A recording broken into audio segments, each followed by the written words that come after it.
need that sports encyclopedia. We West Steve Kim. Got Trent in the cut.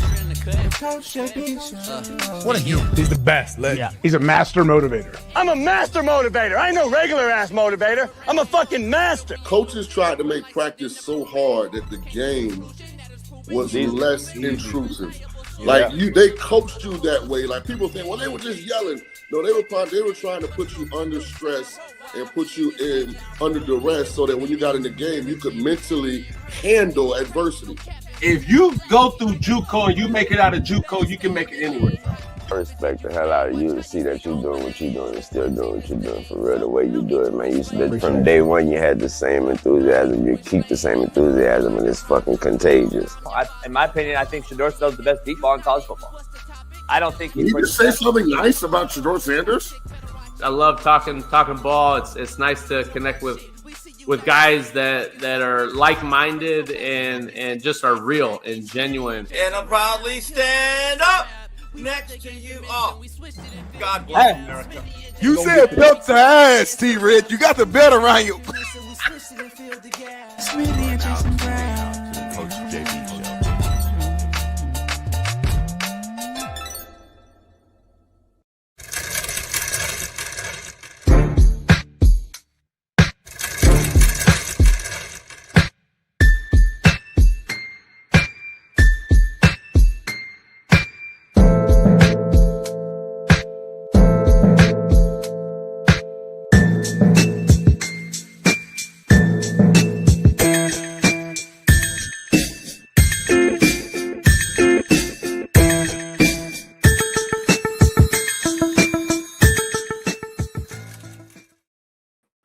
What up, man? We are in the building. It is Truth Telling Thursday.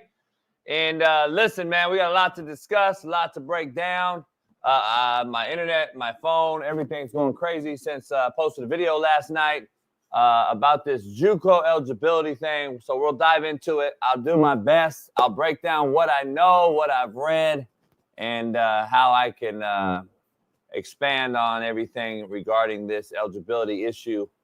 Regarding the junior college, we call the JUCs, having 2 years of eligibility basically not go against their 4-year eligibility. We're going to dive into it, man. What I can break down the best I can, how I can make sense of it all, the do's and the don'ts, the pros and the cons.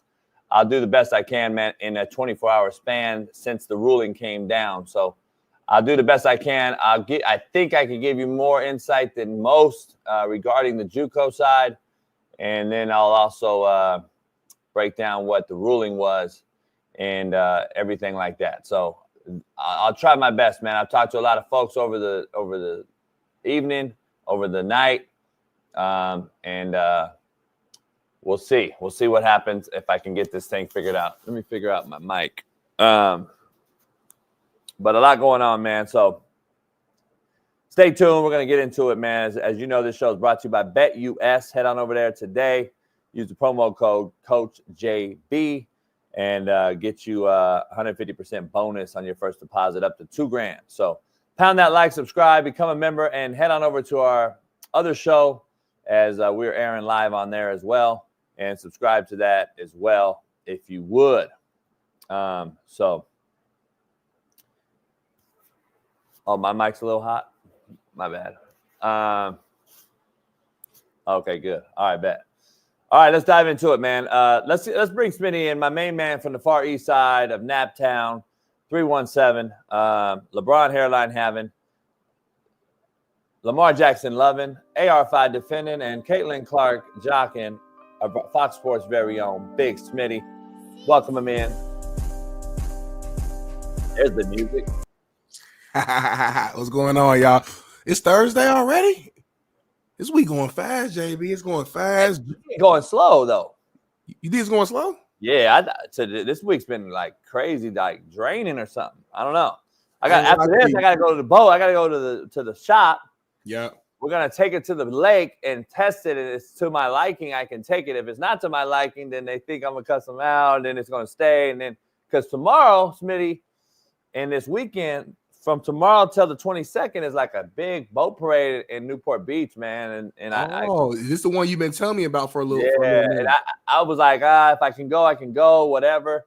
Tomorrow was like an invitation I had, but then it's also the college football playoffs beginning. People want to come over, watch the game. Then Saturday we're gonna have a little palooza poker day, watch the other games. Plus NFL's on Saturday, so I might go out there Sunday or Monday because it's still going on. It's a lot going on this weekend, man. College football, you got the boat situation. I got stuff going on today, man. You know what I mean? I can't really we don't know about you. Put out too much. JB, I do want to tell you this real quick before we get down into the JUCO rule, and this is a great show that we got lined up for you. I checked off a bucket list person who I want to meet. Somebody who you probably already met before. I know you know everybody, but me as a 30-year-old sports fan, Lakers fan specifically, I was able to meet Magic Johnson yesterday at work. For me, that's one of those, like, you know what I mean, just bucket list, all-time greats, businessman, obviously. And he's as advertised. Walked in, shake everybody's hand, love, smooth. So, you know, just wanted to throw that out there, man. I was definitely happy to be able to meet somebody else on the list. I met Peyton Manning. That's a bucket lister for me. I wanted to meet Kobe. Obviously, the tragedy, couldn't do that, but got to meet Magic.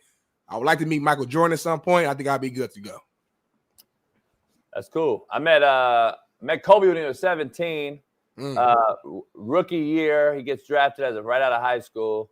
Me and my boy Dave, it was Barber Day. You met my boy Dave on. We were at a club back in the day. We were at a big time known club in LA and Hollywood, and he rolled up. He was in a Range Rover. He rolls up as a rookie. People knew who he was because he got drafted, but that's crazy. With no social media in 96, right? 97. No social media, but everyone still knew who he was. He was a high school guy. So we got to chill with him right there in line. We were just in line with him like regular cat, just talking shit, just bullshitting with him in line. Then I got to meet him later at UCLA. They used to play pickup ball in the summers, like the best college and NBA players. Now he was like year 4 or 5 in the league. Still young, obviously. Got to meet him there, and then saw him again later at a function, like one of a pump type of functions, but as older Kobe. So that's dope, man. That's dope. Yeah. Like living in LA is just a different experience. You just run into people like that kind of often. I'll say. You mean Magic's son, next daughter? Man, let's get the rundown going, man, because everybody here, because they want to hear your thoughts on the JUCO rule, which is crazy, man. Like it has the internet just shut down. I'm sending it to my homies who played JUCO. You know, my boy Julian, who you met, who came to your Super Bowl party last year. He played. You know, he was like, "What?" He was like completely shocked when he saw it. So the JUCO world is like tripping out right now. Obviously, I didn't play in the space, so my opinion on it's probably gonna be a little different than yours. But I'm ready to dive into that here soon, man. But I know we got some other stuff that we got to knock out. Yeah, no doubt. This show is brought to you by BetUS. Smitty, tonight, Thursday night, a battle of the AFC West to try to see who's going to be second place to the Chiefs. Broncos-Chargers got a big game tonight. Smitty, we're going to do some ride or die later with that game, but you can bet it on BetUS right now using our promo code CoachJB. It is a weekend full of festivities in the sports world. Tonight it starts. Thursday night football. There's bowl games.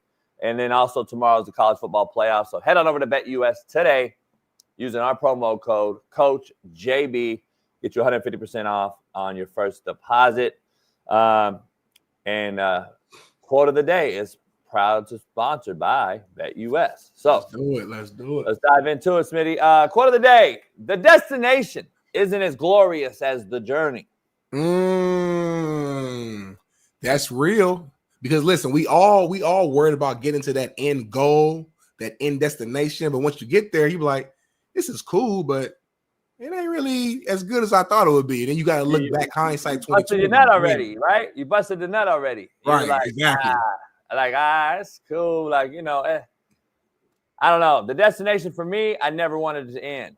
Yeah, because me too. Like, I think we're similar, JB. Once I accomplish something big, my mind naturally goes to like, all right, what's next? And I don't know if that's healthy or not, but that's me. Like if I do something big, I want to beat that now.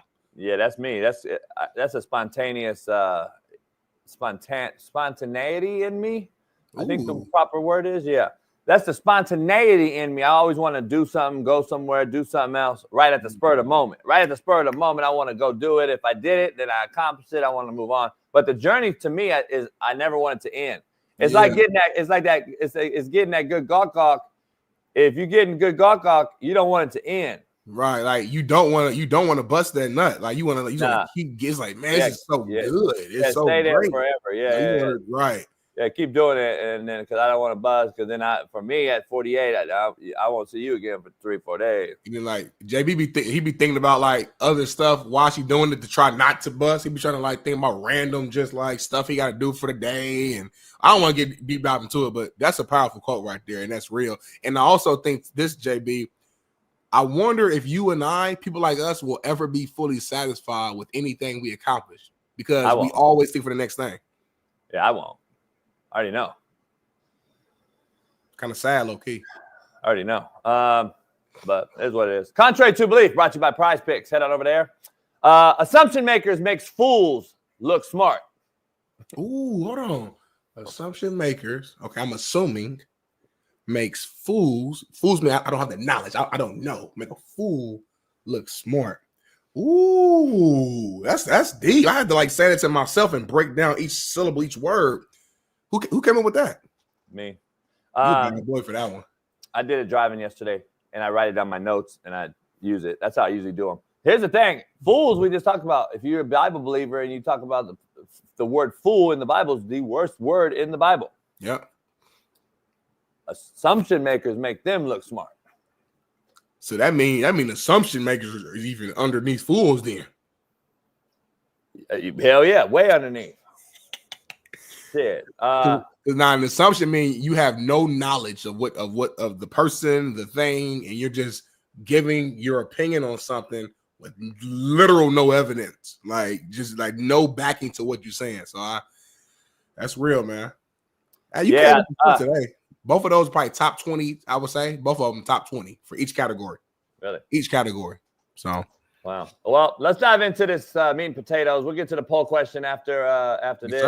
Everybody wants to know what's going on. I'll do my best, Smitty, as far as this goes. It's 24 hours, not even 24 hours since this judge ruling.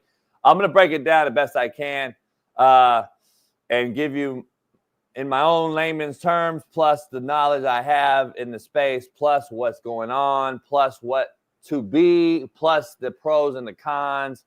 I know, Smitty, we talked last night to do some research on this so we could discuss it today the best we can. You did some research. We'll dive into it, get your perspective, and then maybe get a couple call-ins from a few people I have messages out to see what's going on here. So, and actually, real quick, let's see. Boom, boom, boom, boom.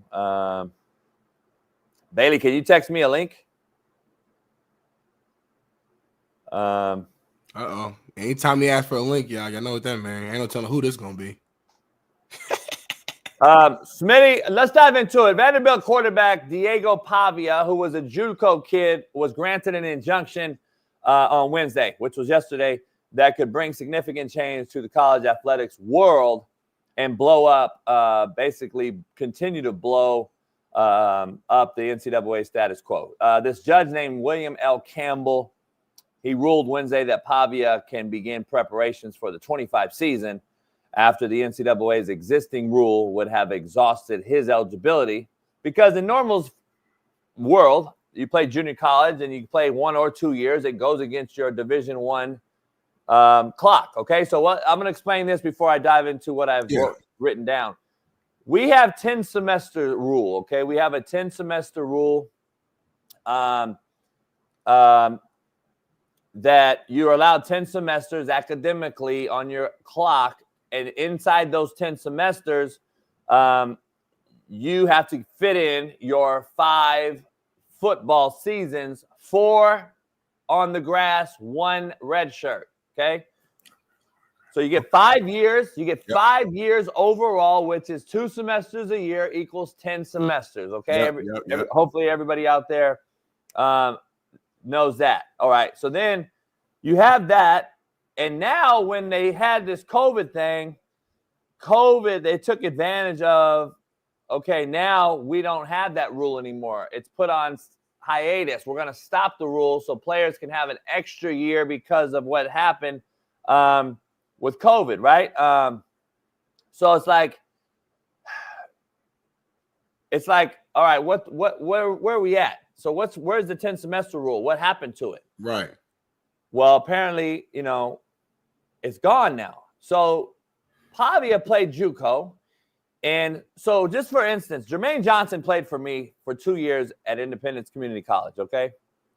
Shout out to to JUCO. They played the national championship last night. Hutchinson JUCO, who I 3-1 against, won the Natty, and they beat Iowa Western, who I was 0-1 against. But anyway, I don't know if they'll see those games anymore like we watched. It was on ESPNU. Good vision for the JUCO world. ESPN has them on. It's a big-time night for those kids. And then this ruling happened to happen the same day as the Natty, which is ironic to me. But this Diago Pavia kid played JUCO, went to a 4-year, went to New Mexico after he went to New Mexico Military JUCO, who won the Natty, by the way, when he was there. Beating Iowa Western. He was in JUCO, Smitty, in 21. That's when they won the Natty. Then he went to New Mexico. And then he's transferred from New Mexico to Vanderbilt.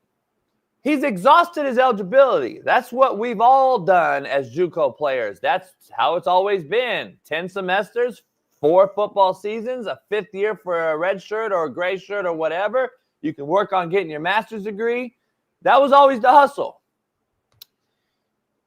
Apparently, it's not enough anymore when there's a bag floating around in college football and you can leave and stay in college football as long as you possibly can. So because you know that you're not NFL worthy, you probably can't play at the NFL level. So I'm going to continue to chase a bag. That's how I look at it. I'm not mad at it. Get your money. But at the same time, I don't know how that's not diluting the product. This judge named William L. Campbell ruled that Pavia can begin preparations, as I said, and then he can go wherever he wants. While not a binding rule, just so we're clear, Judge Campbell does not disagree. He wrote Wednesday that the NCAA's argument for counting JUCO years towards an eligibility clock falls flat. That was his quote-unquote words and terminology. So that's the judge's words towards the NCAA. Now, let me be clear here. So it's a lot to dive into. Take your time. We got time. The NCAA, on the outside looking in, was fighting this rule. So everybody that disagrees with my post last night thinks that the NCAA, the Non-Carrying Nationals of America, were actually fighting to keep the rule status quo. That's fine and dandy. You can think the NCAA was trying to fight this rule all you want. But remember, this was not a monetary lawsuit. This kid's not suing the NCAA for money. The NCAA could give a shit less. If it ain't about money, it don't make no sense for them. They don't care. So in my opinion, from what I've been told by a few very insightful resources, it's a collusional type of thing. The NCAA was perfectly fine with this judge's ruling as long as optically it looked good that they fought because they knew they weren't getting paid for no money. They weren't going to get sued for no money. It was a ruling. All right, you can play or you can't play. The NCAA could give a shit less. It was going to benefit the portal in the long run, which I believe is the whole reason for this. Portal creates money. It allows NCAA 4-year institutions to keep their students in a bubble, which is the portal, right? Yeah. Because JUCO and NCAA are not affiliated. So once those kids leave, let's say 6,000 of them, okay? Right. And they go let's say all went JUCO because that's what it used to be, right? 6,000 kids went to the JUCOs. All over 72 JUCOs in California, 72 in the rest of the United States combined. So you got 144 JUCOs, 6,000 kids go to the portal. You get 20 kids per JUCO, whatever you want to do. Well, you lose that money. You lose the FTA, the FTE, which is full-time enrollment. You lose the kids attending those classes and dropping out of those institutions. Now you lose financial aid money. Now you lose grant and aid money. There's all these things and factors that go in it. I wouldn't be shocked the NCAA was like, oh, let's keep the portal cracking. Well, the portal's going to run dry. The well will eventually run dry, Smitty. And I just wanted to veer off and tell you that is what the deal was. Pavia's lawyer said he's standing to make $1 million at Vanderbilt or another school. So again, goes back to this is a money grab. And while not official yet, yesterday's injunction allows Pavia to begin negotiations on an NIL deal again. Right. So while the court's ruling does not restrict where this kid can play next year, the kid said he loves Coach Leah and he loves Tennessee, blah, blah. So just as a court ruling ended the NCAA's ability to enforce its transfer rules a few years ago, and a separate ruling ended the NCAA's ability to enforce its NIL policy, the Pavia case could end the NCAA's ability to enforce its eligibility rules. So you see where we're going. The judges are going to rule for the kids in all these regards. And if Pavia can return in 25, why can't he return in 26, Smitty? And if Pavia can play 2 years for a 2-year school and 4 more for a 4-year school, why not everyone else? And if that's the case, Smitty, how can the NCAA enforce its eligibility rules on anybody at all? So, like, for example, I can make a comeback. Yeah. In essence, like. Listen, it's so crazy. I just don't understand it. But I got so much to dive into on this. Here's the issue I have. These are some things I want to touch on. Number one, extension of careers in college, but it will limit the NFL career. Just let that sink in. Aaron Rodgers, Cam Newton, Chad Ochocinco, Chad Johnson, Steve Smith, myself, John Madden.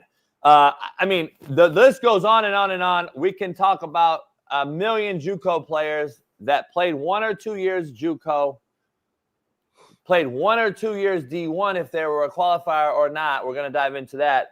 And then went on to the league. TJ Hushamanzada and Chad Johnson played 2 years JUCO right here in Cali against myself. Go to Oregon State together. They only played 1 year of D1 and went to the NFL. Why? Because we were already older than the normal high school kid in JUCO. And we played 2 JUCO years. We only needed 1 year of the Division I. And by the way, they were all good enough to do one and done. We used to call it one and done. So JUCO, in essence, was actually like flip than it is now. JUCO was like, oh, shit, the dogs went to JUCO, played 2 years, went D1 for 1 because we were older, more mature, physical. Boom. Chad Johnson, TJ Hushamanzada went to the NFL. And by the way, both of them had very, very, very healthy careers. Yep. So that's no longer. Now we're 5, 6, 7, 8, 9 years in college at the D1 level. And now we just extended JUCO into what we would call a prep school, because that's what JUCO is going to become, a prep school. So let me dive into this. Extensions of careers in college, which waters down football to my point for the last few years, but limits the NFL career and why we're seeing NFL quarterback play at all-time low. That's my opinion, not fact. I'm just telling you what the 3 highlights are. Number 2, the beginning of the end of JUCO football. And I say that for this reason. Number 1, JUCOs are not intended to be prep schools. They're not intended to get kids right out of high school at 17 to go there unless they're physically, mentally, emotionally ready to do so and take courses that will allow them to go take courses at a 4-year institution because they couldn't pass certain tests. Let's say enlisting tests, enrollment tests, or certain tests that we always have kids take that are stupid as shit, in my opinion. But now they have to go to a JUCO and take an eligibility course. They got to take a college enrollment class. All these courses that teach you how to become a college student now, in my opinion, will not be transferable for eligibility purposes at the 4-year institution, because 2-year institution schools that are prep schools, classes are a joke. You can ask anybody. The classes are a joke. They don't usually transfer over to the 4-year school. So what happens is are JUCO classes now going to be wiped clean for eligibility purposes? Because this is what happens, Smitty, that a lot of the fans out here in chat will not understand. If a kid like, let's say Jalen Hurts is at Alabama and is come up short in the math class at Alabama, what happens, because I know for a fact, because I'm the guy they used to fucking call, just for everybody's purposes out there. JB, man, I need an English class for my Q, man. Jalen Hurts is like, and I don't even want to name names of people I've helped that no one knows about, but Jalen Hurts needs a class. All right, bam. Online math class, JB got it, at Compton College, Smitty. Enroll the kid. He's going to pay his fees, blue, blah, blah. Here's the class, however we got it done, but it's a class. It's legit. You got it, right? Boom. Can't do that no more. If the JUCO eligibility courses don't match, it don't match up, Smitty. If your 2 years don't count towards eligibility, how are the courses going to align? I see what you're saying.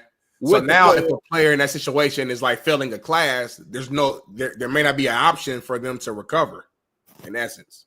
Got you. The sitting four-year player,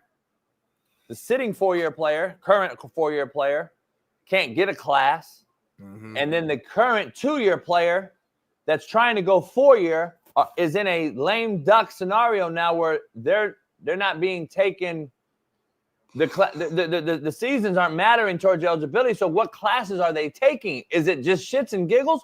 And I got to be honest, Smitty, is this just for football? Because remember, junior college and NCAA, even though they're not associated with each other, they do marry up when it comes to signing the letter of intent to go to the 4-year.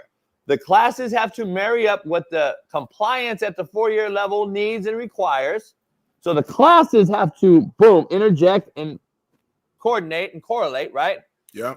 Okay, we accepted you. You got 48 transferable units, 60 overall. You now can come in and you're eligible to you got your A degree. So what are associate degrees going to be? Are AA degrees even applicable anymore? Do they mean shit anymore? What classes do you take? And Smitty, I'm going to be real with you. Smitty, you're in the band at a JUCO. Right.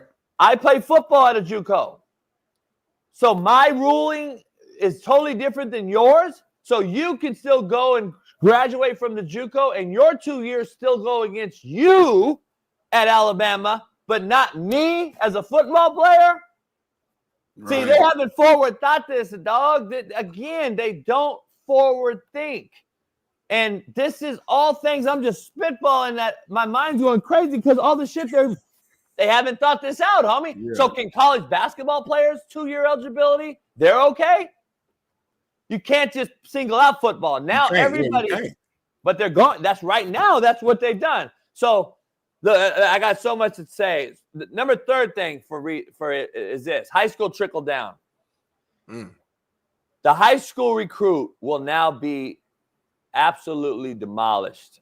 They will start to sit out, which will limit recruitment and hands-on experience.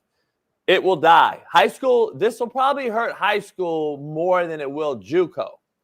Because if you're a hustler like me and I'm at a JUCO, and I'm not going to give away too much free game because I believe there might be some money involved in what I'm about to break down. But if I'm a JUCO coach right now and this rule goes through, I'm calling Lombo up. Hey, coach, let's get you and Bill on board. I'll be your direct pipeline to North Carolina.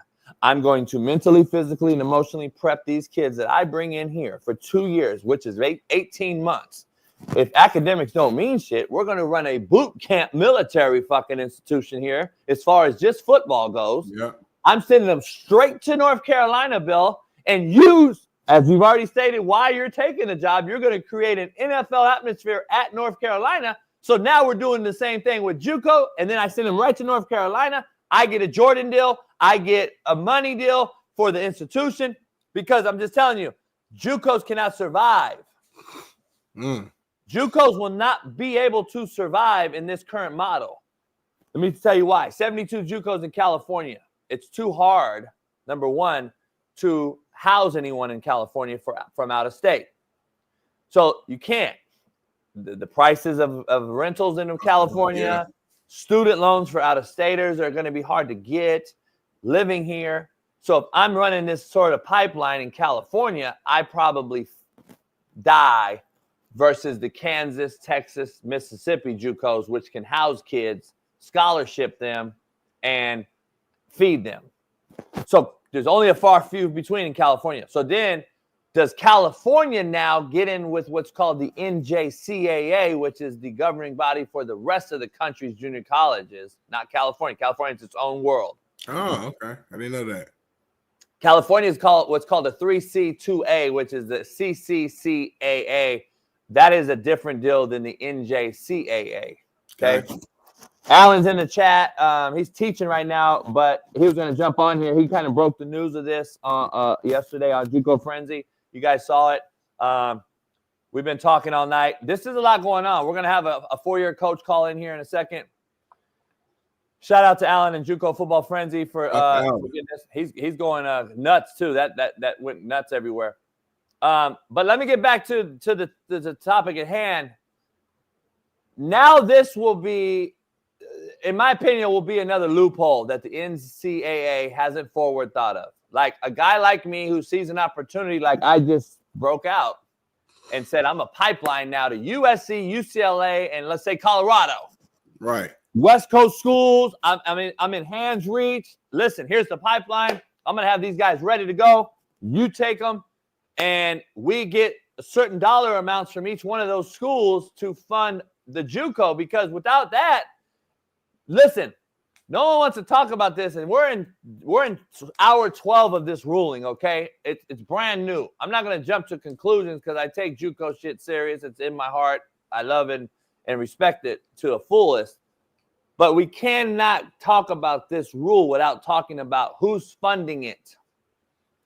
Who is going to fund 2 years of eligibility that does not exist? I don't think people even grasp the concept. I don't think you even realize that you're not just bringing in kids that have no eligibility going against their clock and not expect an absolute shit show, Smitty. Who is coming to these JUCOs in mass numbers, and who is paying for it? So financial aid. Okay, let's go. Your financial aid still works. Okay. Grant. You still get FAFSA. Okay. You're FAFSA. That's part 1/4 of it. Yep. Where is the housing, the food, the meals, and the scholarship dollars if you're a national JUCO? If you're in California JUCO, where are you housing them? Where is your loans coming from, other than, because out-of-state tuition in California for a kid to play football is astronomical. Financial aid gets swallowed up like this. Kid will never see a dollar of it, and he'll still owe another $35,000-$4,000. So have they thought about who's paying for it? My ass again, like I do everything else in tax-paying money? Am I going to pay for the shit? Real quick, so my question, and just me being ignorant to the JUCO space, how has it been paid for? Because, like, to my understanding, because it's not really nothing changed on the JUCO end, though, right? I mean, players are still going to be there 1 or 2 years. It's a conversation of eligibility. It's not a conversation of them staying in a JUCO longer. So, like, why would it be more money now with this model versus the previous model? Because numbers are going to change. Numbers are going to change. So now let's say you have an 80-man roster in JUCO. You're going to have a 150-man roster in JUCO. Gotcha. First of all. Second of all, how are you going to feed them, house them, and scholarship them? National JUCO scholarship kids. The money usually comes from an endowment, or half financial aid, half student loan, or a scholarship that's covered by the endowment up to a point, and then everything else is either loan, financial aid, or what have you. There's only so much federal loan money, Smitty, that they're going to allow. California cut federal loans out for out-of-state students. They just brought it back. From my understanding, California finally brought out-of-state loans back for out-of-staters. Gotcha. But here's the issue. I would bring 200 kids to Indy by attrition through numbers. That was to get the money to pay for the roster. See, that's what people don't understand, like recruiting board in the chat here. Bring 200 in, 100 off the rip is going to be redshirted or go home. And what it is we fill the dorms up in the summer. The college gets that dorm money. The dorm money fulfills the roster money for food, for meals, for scholarships, grant and aids, we call them, and everything else. So then the kids that want to be cut that don't want to be there now are just going to another JUCO, which is similar to what's going on with the portal, right? Right. So hear me out. Here's the issue. Like, I don't know where to begin with the four-year institution kids. The portal kids, let's just be honest. There's 134 Division I playing schools. There's 6,000 kids in the portal right now. Doesn't even math up. You ain't going to go, right? The NCAA not fighting this too hard shows to me that they're fine with the ruling. They did not appeal it. They didn't do anything. So they're fine with it because they need the portal as their breadwinner. And the portal kids stay in there. They're still associated with the NCAA, not the NJCAA, which is the national JUCO ranks, where if those 6,000 kids left and split up and went all over the country to JUCOs, then I agree with Alan. The portal caused all this madness to a point. It did cause it years ago when it started. I said on this show, the portal is going to be the issue, not NIL. You can do the NIL and keep it like it is and just keep it a shit show. But if you didn't allow these kids to transfer at all-time rate, you would have a real foundation, in my opinion. Kids would get paid and you would stay put or get a one-time transfer, which this rule right here we're talking about, Smitty, wouldn't even be in discussion today because they wouldn't have needed to do it. Smitty, here's the things I think need to be addressed. What needs to happen to bring this thing back to an even playing field or to some sort of balance? You got to have a commissioner, in my opinion. You got to have a panel that advises everybody. You got to have a players' union type of thing that Matt talks about all the time. But then on the flip side of that, who are the best people to do that? And then, Smitty, how can the incoming high school kids bubble themselves and play into this whole dynamic? How can they insulate themselves and stay out of this? Because the high school kid right now, no one's talking about today, is going to get murdered. Listen, we got a former Colorado Buff head coach. Okay. He's now the head coach at a Division II school, and he's a JUCO legend, Coach Patrick Mahomes at Texas Tech. And right now, if you guys are looking, this could be a great spot to land because Division II schools, in my opinion, are going to eat now like they have not eaten in a long time. So our main man, Darren Cheverini, let's bring him in real quick, Bailey. Coach, what up? What's up, JB? How we living? Man. What's going on, Coach? Where you What's at? Going on, my man? You recruiting?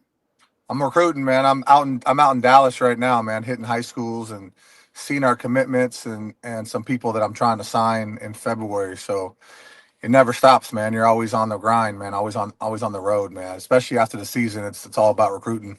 No doubt. Hey, people always want to, I'm like, nah, this ain't McAfee. I don't need to go get a Belichick on to talk about this rule. I need guys that know this rule that have done it at every level.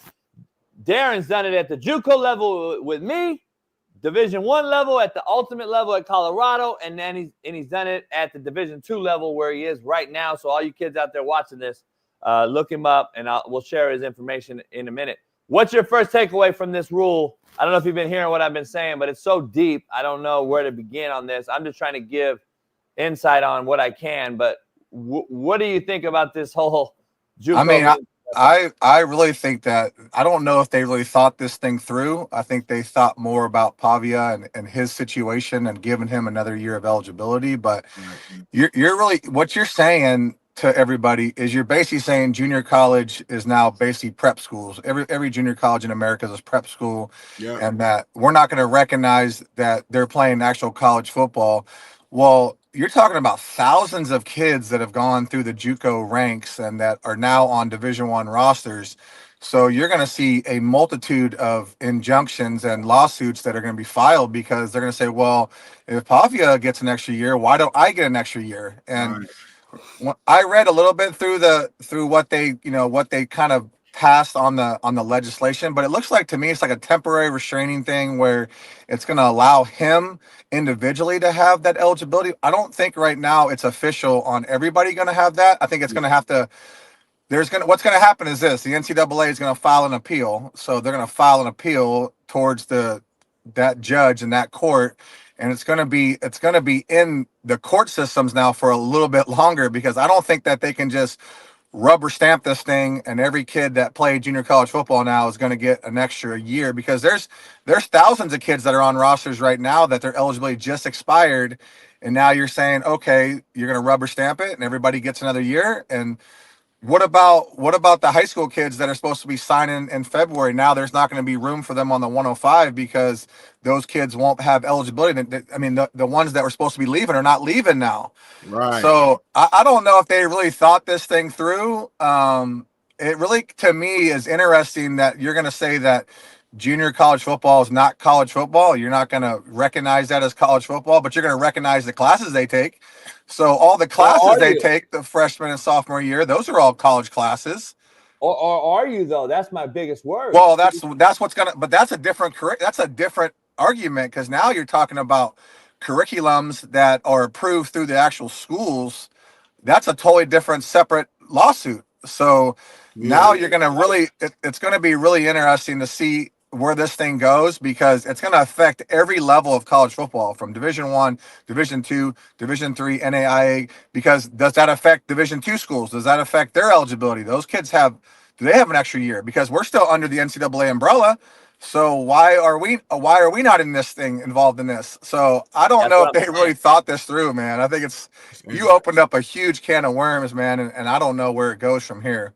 And it happens on the night of a beautiful night for JUCO. The national championship was being played last night between Hutch and Iowa Western. And will that game be in existence anymore? Because to me, like, what kids are you getting? You're not going to have the kid going to Bama and the running back going to Florida and the DN that's going to Oklahoma, because in my opinion, if it's a prep school, we're going to get the lesser. And I'm talking JUCO when I say we. If we're at JUCO, the JUCO kids are not going to be the Alabama transfer anymore. That's already ceased. They're sitting in the portal now. And then it's going to be the kid that's I don't even want to recruit from high school to play for me at the JUCO. It's going to be it's going to be the worst of the bunch. And I mean talent-wise, not kid-wise. Yeah. And it'll be shitbirds too. So you'll have kids that aren't very good on the field, Smitty, that are now thinking they have an extra shot because 2 years don't mean nothing. They're just it's intramurals. It's really like 2 more years of high school. You know what I'm saying? In prep essence, school. That's what it is. It's a prep school. Yeah, and that's what they basically deemed it as. Yeah. I don't know. Where do you and I are hustlers from the same cloth. Are you wheel spinning right now without giving away information on what you can do at the D2 level, how this will affect it? Because if I was at a JUCO, Chef, I'm calling Belichick right now. I'm like, hey, I'll be your pipeline straight up. I'll develop my kids to your liking. You take them, get them ready for the NFL. That's what you want to do anyway. Why not? I mean, this is nothing but Fork Union and IMG at a high school and Fork Union prep and military school. This is what it is, right? I think that what's going to have to happen, though, is that I don't know if this is like I said, I don't think it's a rubber stamp. I don't think that everybody now is under that umbrella. I think that they basically said that, Pavia, his situation at Vanderbilt, that they're going to go ahead and deem him to have, they're not going to recognize the New Mexico Military Institute. Is that where he was at, I believe? Yep. And they're not going to recognize that as college. Right. So does that mean that the other kids have to file an injunction as well and have to go down the same road? I don't know if it's I don't know if it's everybody. When I read that thing, I didn't see Coach. I'm pretty sure it's not for everybody right now. Right now, yeah. Yes. And that's where I think I'm reading differently. I've been hearing differently as well. Let me read real quick. So the court is not persuaded that restricting the D1 or NCAA Division I eligibility of former junior college athletes to 3 or 4 years is relevant. It doesn't say Pavia. It is former junior college athletes to 3 or 4 years is relevant to the differentiated athletic product of Division I football specific. The NCAA eligibility rules allow other forms of post-secondary education and athletic competition without it counting against eligibility. So, for example, the NCAA does not start the eligibility clock for prep schools, as Chev just mentioned, and student athletes, even though those students can earn credit towards a degree and may compete. They can compete at the same time as earning credits towards a degree against junior colleges, as prep schools do, and other schools that qualify as a collegiate institution. And there are a number of reasons eligible student athletes may be older and stronger and all that shit. Military service, religious obligations, Mormon missions used to stop your clock. Chev and I used to recruit Mormon kids. All right, your clock's going to stop when you leave JUCO. You're going to go away for 4 and then come back and go to BYU or whatever, right? Given the different treatments of other student athletes, Chev, with this comparable or more post-secondary experience, the NCAA's assertion that the eligibility rules are necessary to prevent age and experience disparities and preserve the quality of experience for student athletes falls flat. So the judge said this falls flat for all student athletes at the junior college level as far as football goes. My question, Chev, to you is what is the basketball player going to do? And what is the band guy? So my 2 years go against me as a band member, but now I go to Alabama. I only got 2 years to perform. You're going to have a lawsuit everywhere. You're going to have a bunch of, well, that's why I think that it's going to be appealed first. Like they're going to appeal the decision. And so they're saying they're not appealing. What's that? They're saying they're not appealing the ruling. Well, then you don't think some of these other schools might appeal it too? I think there's going to, I don't think we've seen the end of it. I think we're just This is just the beginning of this thing because you're talking about thousands of kids eligibility, thousands. Like it's all over. It's all over. And then what about Division II? What about our kids that are kids that we signed from a junior college? Are they now 4 for 4s? Are they 2 for 2s? I mean, are they? Are you going to lose? The shit show's unthinkable. They can't. They haven't thought of it, Chev. Like Chev's already. They didn't think about it, dude. They did not think about this. Your wheels are spinning because, all right, my 2 years JUCO don't go against me. Alabama don't want me. I go to Coach Severini, and then I get better under Coach Severini in 2 years. Now I transfer from a D2 year 3 and go to Alabama for year 4 and 5. Right. This is a shit show, man. Let me ask y'all this though: is there a positive side from this that you guys see as coaches, right? Because like the one thing when JB first threw this at me yesterday, I was thinking from like a player's, mindset. I'm thinking like, well, okay, if I'm a high school guy who maybe I was a late bloomer or whatever the situation may be, I go to JUCO under Coach JB. He develops me, teaches me the game the right way. Now I'm going into Vandy or whatever the D1 is. With a clean slate, I'm prepared now, mentally, physically, my body's ready, and I have a 4 years of actually ready to go in and play right now as a true freshman versus, But you're not a true freshman though. You're 21 years old. Here's the deal. Like, here's the difference. There's only about 1% of those guys coming out of high school that are going to go to a junior college that are going to end up in a Power 4 conference. Let's just be realistic, and that's why they have red shirts. That's why they have gray shirts. That's why they have all those different things already in place.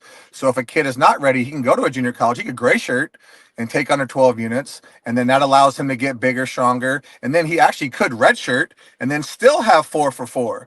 That's true. So my whole thing is they've already had a plan in place. I think what went on is, this young man was upset that he went to a junior college and then transferred, and now he can't maximize his earning potential at the 4-year level because he, had a big year, which, congrats to him. Awesome job of him beating Alabama and all those things that he did.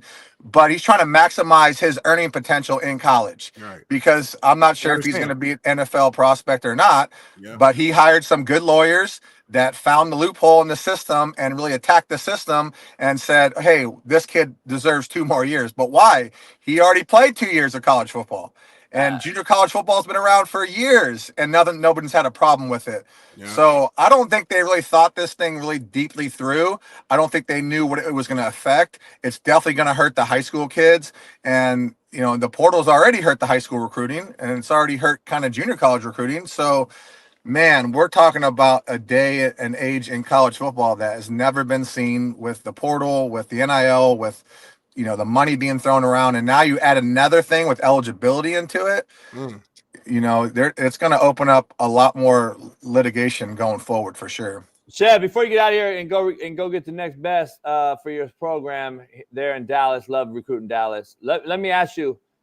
So do you eliminate redshirting now altogether? Because to me, it sounds like what you just mentioned is, and I was talking last night, it seems like only gray shirting seems to be the only thing you'll do, right? Like red shirting kind of goes out the window. They might get rid of red shirts and gray shirts because the only thing different between a red shirt and a gray shirt is you just don't start your full-time clock. You don't enroll in 12, as you know. So they might get rid of all of it. But I think that's still down the road. I do think there's going to be more litigation that's going to happen. And so I'm curious. It's real. I mean, I have a bunch of kids that are on our roster right now that play junior college football. So what are we saying? Are these guys have 3 more years instead of them being a 1-for-1? Are they a 3-for-3? That changes your staff model, right? That changes changes everything because now we might even recruit more junior. I mean, I already recruit the junior college level, and I've signed a bunch of junior college players. But do we spend even more time in the junior college level because now those kids, instead of being juniors, they're freshmen. So it's totally different, man. But then that hurts the high school kids again. It hurts the high school recruiting because now we're not going to sign as many high school kids to develop because I'm going to take a 21-year-old so-called freshman, because he played 2 years of junior college football and now he's only considered a freshman. So I don't know, man. I was really. Right? What was that? That's what the portal is. That's why they're sitting in the portal. That's why they're sitting in the portal. There's 6,000 kids in the portal, JB. Think about that. Man. There's 6,000 kids, man. And come on, man. The stats show that only about 10 to 20% are getting out of the portal. So that you're talking about 80% of the kids sitting in there and their AIDS cut off. I mean, dude, just what a bad system right now that we're living in college football, man. It's not what we got into this for, man. And I tell it all the time that the reason why I'm enjoying the process of being a Division II head coach, because you can build programs still, because it's still about recruitment and retention and development and graduation. And right now the Division I world is not living in that. They're living in, like I heard Coach Beck from Coastal said, we're not building programs, we're building teams year to year. It's basically free agency year to year.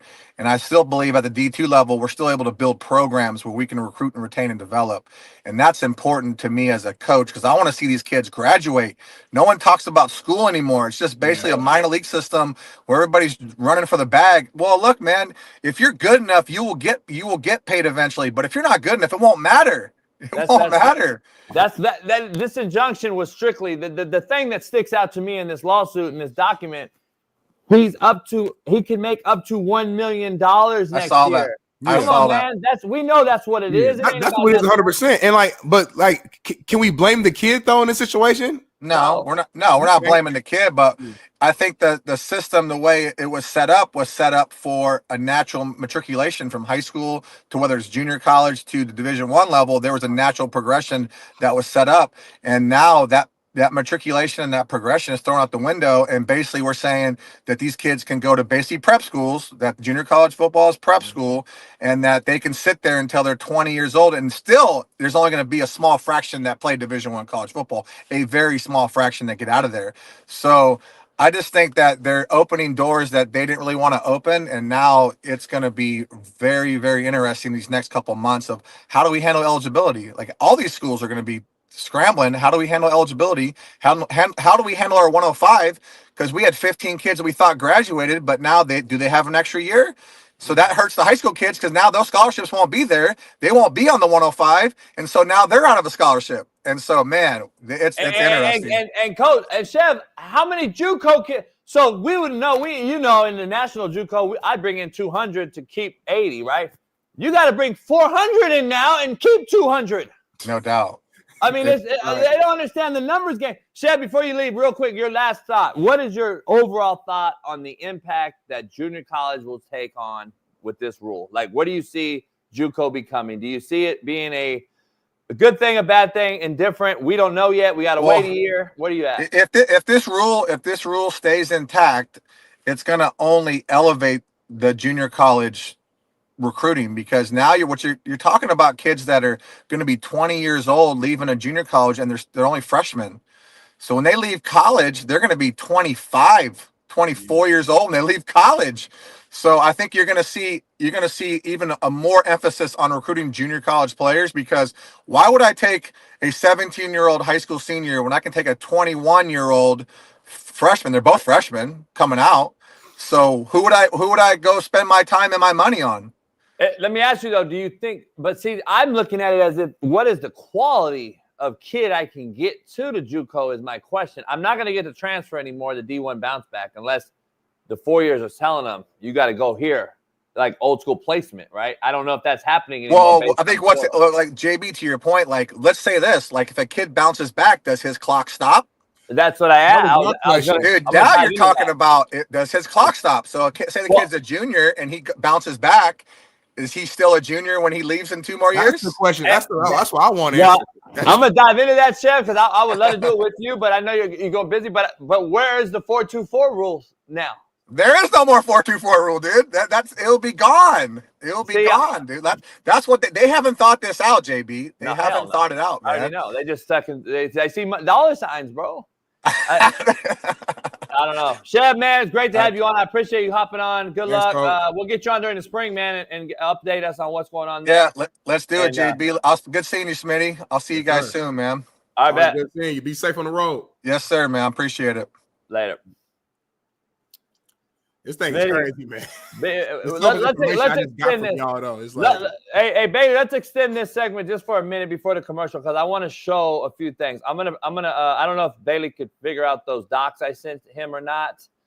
Bailey, if not, I'll share the screen. So we'll just share the screen and show them. Let's see, share screen. But I want to dive into that was my next point of this whole thing, Smitty. I want to be clear on what people out there may not understand. So in college transfer rules and etc., we have what's called a 4-2-4 rule, and then we have what's called a 2-4-2-4 rule. So basically, 4-2-4 means I went D1 out of high school because I was a D1 qualifier. Okay. For whatever reason, kicked out, academics, not good enough, I left to a 2-year institution. That means 4 years I went to school. To a 2-year JUCO, and then back to a 4. Gotcha. So 4-2-4. Okay. So I want to show. I want to show this real quick. Go ahead, Bailey. Share it. Can you see it, Smitty? Let's try to make it bigger. There we go. A little better. Okay. Can you see it? Yeah, I can see it. It's a little small, but we can see. There we go. It's better. Okay, so 4-2-4 transfer community college football qualifier. Plan to attend a Division I school. You have attended a 4-year school and now attend a 2-year school. You are a qualifier. Okay, so this is a 4-2-4 transfer that is a qualifier, meaning you are NCAA qualifier out of high school. Okay. Yep. These are things I made. I have my watermark on here. Of course, this is what I would make for recruiting to players so they understand what's going on. So these are my own documents. Got you. At your 2-year school, did you, when you went 2-year, that means when you left the 4-year and went to the JUCO, Smitty. Yep. Did you do these things, Smitty? Go ahead. Did you, number one, attend your 2-year school for more than 1 calendar year after leaving your 4-year school? Boom. Second, did you graduate from your 2-year school? Third thing, did you complete an average of 12 transferable credit hours per full-time semesters attended? 4, did you earn a GPA of 2.5 or higher in those transferable credit hours? If yes to all, you can practice, get an athletic scholarship, and compete as soon as you transfer. If no to any, you can practice, get an athletic scholarship, and compete as soon as you transfer. You cannot compete until you sit out an academic year in residence. Interesting. And then the last bullet point here, you may not use more than 2 credit hours of physical education activity courses to fulfill the transferable degree credit and GPA requirements unless you are enrolling in a degree program requiring physical education courses. Got you. All right. So now let me show you a different one. Okay. This one, go ahead, Bailey. Smitty, what's the difference in this one? Do you know? This is for non-qualifiers. So that means now this at is high school, you were not eligible to go straight to the 4-year. So this is So this is planning to go D1 as a non-qualifier.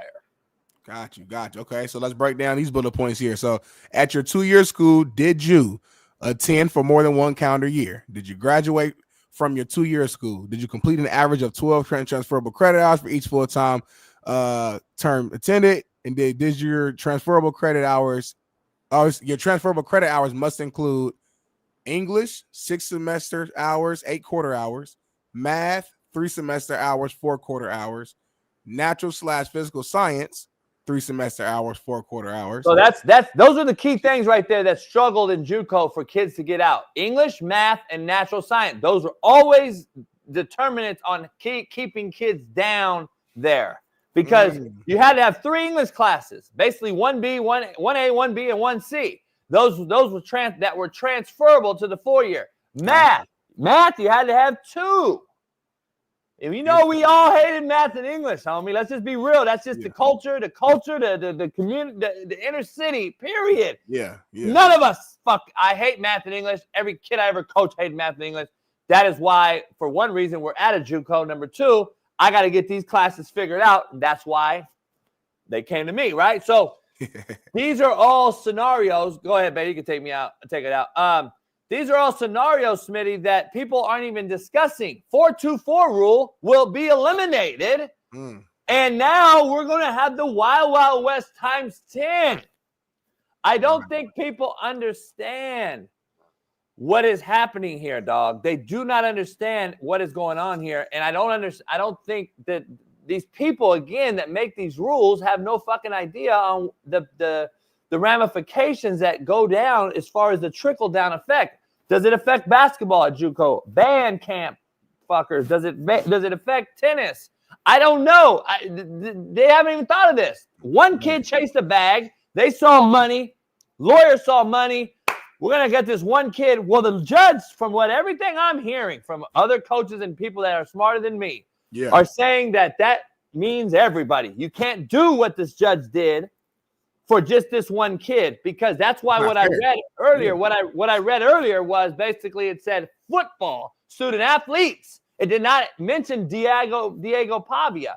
It seems that he put together a new rule that is now going to explode here. I don't know what to say, Smitty, as far as I try to just give you guys the insight of the shit maybe you don't think is very fun and all that, but at the end of the day, these are factors that are going to affect this thing when it comes down to it. Right. And you'll look back at it in a year or two and say, oh, man.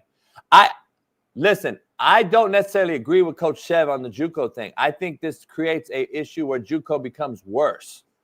Because I don't think JUCO is going to – you're not going – dog, be real. A lot of cats ain't trying to go to Fork Union. Right, yeah. They used to get it. It used to be big. Fork Union's dead in the water now. It used to be a big deal. It used to be a good get. But JUCO was superseding that thing. So who wants to go to Independence, Kansas after you're from Houston or LA or Florida and you want to go 2 more years of extended high school, basically, is what you're saying? You're not considering it college football. You're not going to get a kid, Smitty, in my opinion. I could be wrong. Maybe it changes the Let me ask you this, though. Okay, so if you are a kid that just you're a baller, but you don't qualify right now straight out of high school, your only option would be going there anyway, though, right? Nah. See, that's what's happened. That used to be that way. What's happening is when they changed the qualifying rule because of COVID, and you didn't have to pass the ACT or the SAT or have a sliding scale meet the middle and interject the ACT and SAT. That's what it used to be. Yeah. They took that out. I believe they're bringing the test back, but I think they took that out, right? So now if you're a 2.0 or a 2.5 or whatever, you're eligible to go D1. What happened was Alabama, even though 1 million people were eligible, Smitty, let's say now because COVID cleared everybody. Right. Well, who's getting a scholarship out of those 1 million people? Just because you're a qualified don't mean you can fucking play. Right. So now the qualifying group is all sitting there. Guess what? Every one of those qualifying kids think they are, Smitty. D1 players. And they think JUCO's what? Beneath them. Right.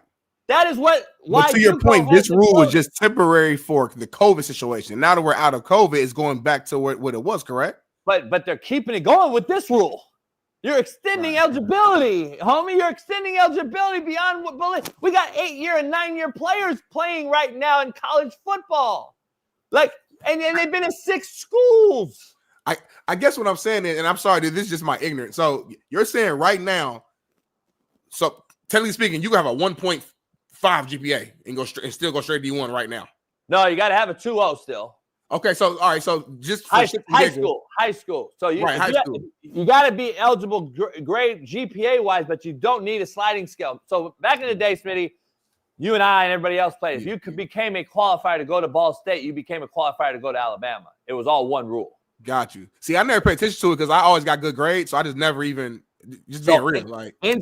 But I see good grade kids get fucked every day by their counselors who don't know what the fuck they're doing, and they don't put them in the right courses. I'm a 4.0 student. Well, how am I not a qualifier? Because you took fucking band camp instead of English. Right. So I seen that forever, dog. I seen good kids get fucked over. I'm gonna happen with my little sister. She had her senior year. She just found she had to take a fucking science class to graduate, and that's why I used to teach a fucking symposium to my players in high school that I'm recruiting, and that's how I won over those kids because I actually cared. And I said, hey, go see your counselor, and here's the questions you're gonna ask her. They'd come back to me the next day I recruit them and said, damn, coach, I don't have those eligibility. I don't have those hours met after my junior year. Yeah, because you got to have certain amount of core courses by the end of your junior year, or it don't even matter. You can't even get a scholarship, and you're not even a senior yet. You can't do nothing about it. You know how many kids I've seen get fucked? So you had to have 16 core classes to graduate and become a D1 qualifier. Got you. You had to have 10 of those completed by the end of your junior year, summer. Yeah. If you don't have them, dog, you're done. You're JUCO, automatic.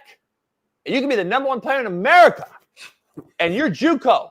So what happened was they eliminated the rule as far as the sliding scale goes. So now if you got a 2.0 eligibility, which is the limit, which was crazy because a 2.0 means your SAT score had to be like fucking 7,000, right? Even though that's not real, but you know what I mean. It had to be like fucking 1,800. So that's why we always push our kids to get a 3.0, and then you can maybe get a fucking 800. Because I didn't do so. I took the ACT, and I didn't do that good on that. But my GPA was like a 3.5, so I was like, fuck it. It was like ACT is more culturally biased. Towards who? See, so let's keep it real. I was told at that time that like more black people would take the ACT when I was in high school. No, you should have. Yeah. Okay. Yeah. That's what I'm saying. Yeah. SAT is I'm just going to keep it funky. Say it. SAT is a culturally biased exam that was catered towards white folks. I'm going to keep it real. I know for a fucking 1,000%. You can all in the chat tell me what you think you know, but I've done this for 30 fucking years. I know what it is. ACT, which California was not a big state in. We did not push ACT in California. That was more of a Midwest South thing. I would push ACT on my kids every time, and all these counselors were mad at me like, what are you doing? I'm getting kids graduate. Well, we're going to do the ACT. Because I did my research and I did my deep dive, and I went into it, and that's why I got my kids out of that thing. Because JB, I took we all had to take the PSAT, the practice SAT, and that shit was hard as hell. So I said, I'm not taking that. I'm not. So when it came around, my counselor was like, yeah, take the ACT. I'll tell you, I got a 19, which is very average and probably a little below average. But again, I think my GPA in high school was like 3.7 actually. So it didn't matter. So, I was a 2.0 guy in high school. Like I just did a bare minimum, homie, to get, you know what I'm saying?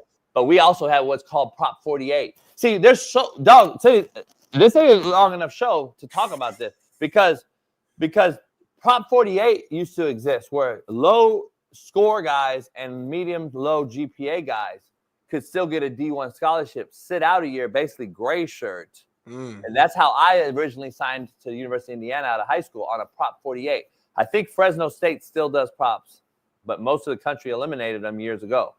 So what is going to be Prop 48's equivalent now with this new prep model that they're going to turn JUCO into?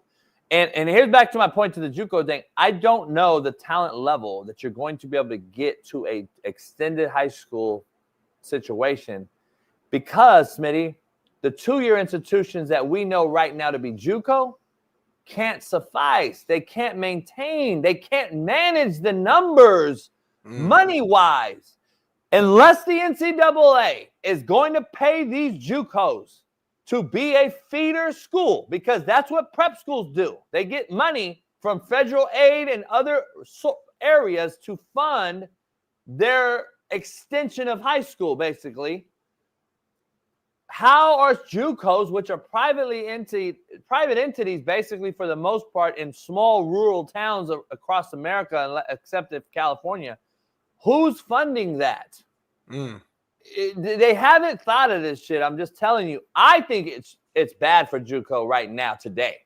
Tomorrow could be great for JUCO. If it's a guy like myself taking it and I see a loophole and I'm like, I know what to do. I gotta wait to see what that is, though. I don't know. I don't know enough yet. I'm not gonna put my foot in my mouth.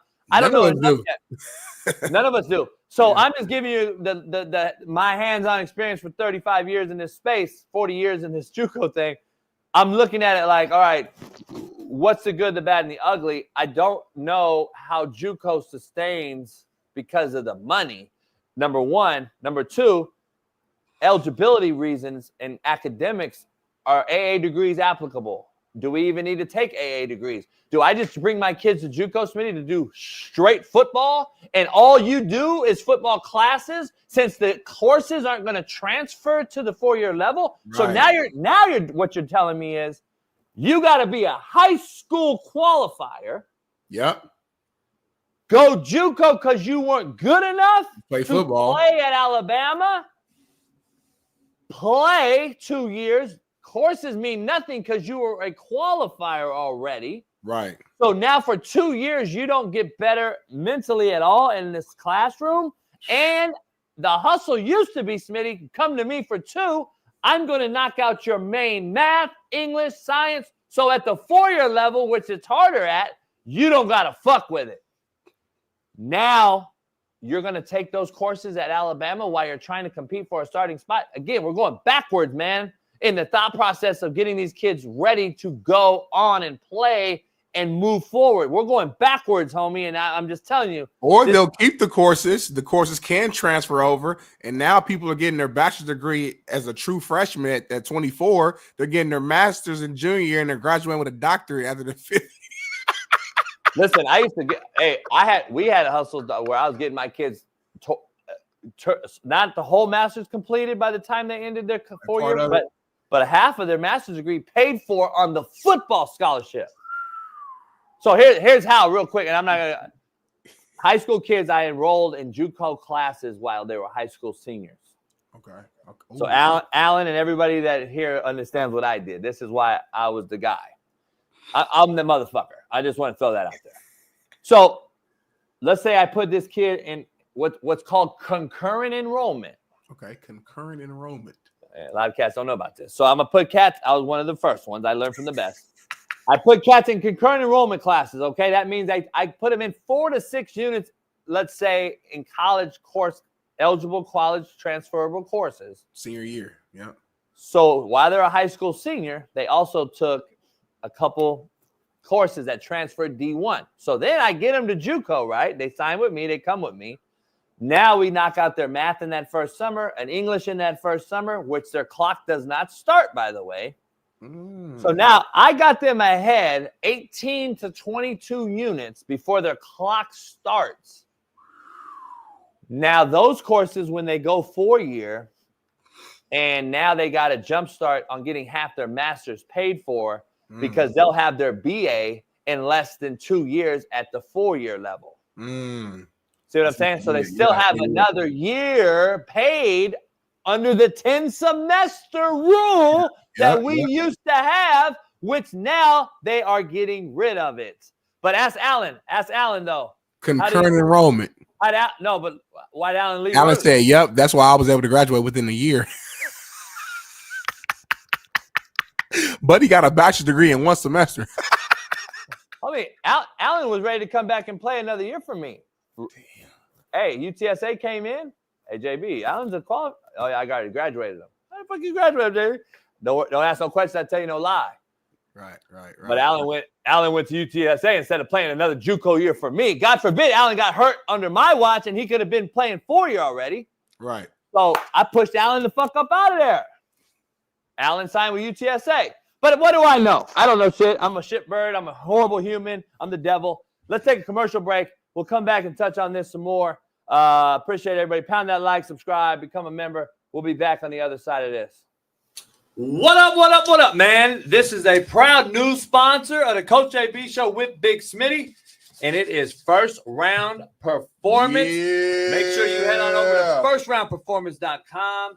We got the merch, the gear. They are top-notch company. High quality, JB. All about the quality here. Workout gear, exclusive gear. What's that right there, JB? By the way, nobody else in the country or the world has this short right here. You can put this short on. It helps your back. It helps your hamstrings, helps your quads as you work out. What? You can wear these right underneath your workout shorts or what have you. It's kind of like a girdle, but very, very comfortable. Shorts Against Syndrome. It's SAFS. Go head on over there and check it out. First Round Performance. JB, they got workout bands. They got ankle weights. What's this? What's in that box? Kind of it's our first time seeing this. What's this? I'm nervous. What's that? A 40-yard dash electric timer. You can go get your workout on with the light and the strobe, the whole deal. Firstroundperformance.com. Oh, you just turned it on, JB. Bam. You want that smoke? Go check it out. I know you ain't trying to race me, JB. I might race Smitty and smoke him. You ain't trying to race me. You scared of that life. Yeah, this is the real deal. You guys got to go check it out. Firstroundperformance.com. Head on over there. Proud new sponsor of the Coach JB Show. Nice, JB. With Big Smitty. And this is mine, right? Hell yeah. Listen, their premium gear, including the revolutionary SAFS shorts I just showed you, are expertly designed by a leading orthopedic surgeon to align your hips and relieve your pain. It is trusted by athletes and active individuals alike, whether you are pushing your limits with their high-quality resistance bands, as Smitty just showed you, or boosting recovery with the powerful dual-spectrum red light therapy devices that I just showed you. First Round Performance delivers the tools needed to stay at the top of your game. Whether aiming for peak performance or simply wanting to live pain-free, they've got you covered. Visit firstroundperformance.com or shop on Amazon today. They just launched their AmazonStore.com, their Amazon store. This is out there, First Round Performance on Amazon. And so go help them out and grab some performance gear today. And please feel free to reach out to us if you have any questions. Yes, sir. Go First Round. Go First Round, baby. The promo code will be Coach JB. So check that out and head on over there today. Get right, baby. First Round, the highest quality.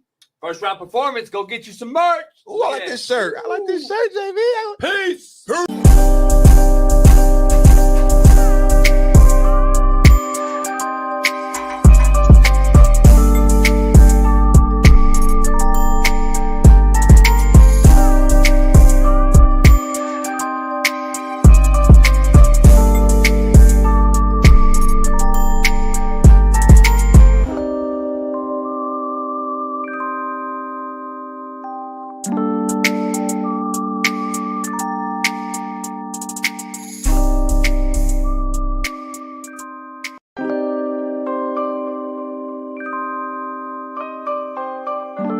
Dog, they saw a motherfucker walking around Miami Dolphins camp. What's cracking? You trying to play? They capping. Uh-oh. To Texas, to California.